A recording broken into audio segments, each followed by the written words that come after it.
Good afternoon mga kabagwis. Isang magandang araw para po sa atin lahat.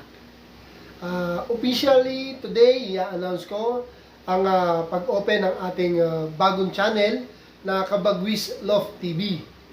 Para po sa atin to, sa ating mahilig mag-alaga ng mga kalapati. Ako po ay isang racing pigeon enthusiast, racing pigeon lovers, and racing pigeon fanatics.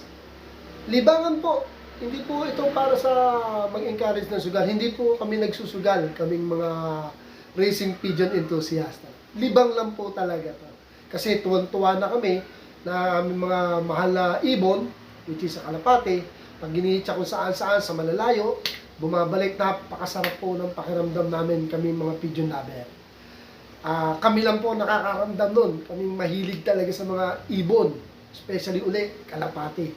Kasi parang tuwan-tuwa kami pag binabalikan kami ng ibon namin.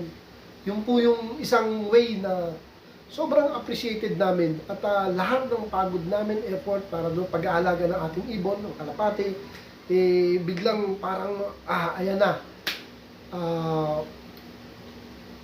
nasuklian na kagad ng aming alagang kalapate yung paghihirap namin. Kasi hindi naman basta-basta mag-alaga ng kalapate, mga kabagwis, ano?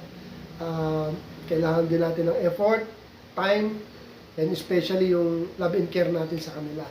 Susuklian nila tayo, uuwi at uuwi sila mga kabagwis. Ako po dati na akong racing pigeon na fanatics and enthusiast.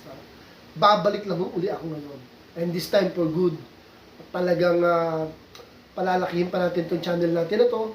Ang purpose po ng channel na to ay para po makilala rin ang racing pigeon dito sa Pilipinas. Makadagdag po tayo na ma-promote, hindi lang po sa ating bansa, kundi pakita natin sa buong mundo na tayo mga Pilipino ay napakahilig din sa pag-aalaga ng racing pigeon. Okay? So, paano mga kabagwis? Kailangan ko po na suporta ninyo. Suportahan niyo po itong channel ito para po sa atin lahat to. Okay? Good luck po sa atin. And magandang araw po sa ating lahat mga kabagwis. Thank you for watching.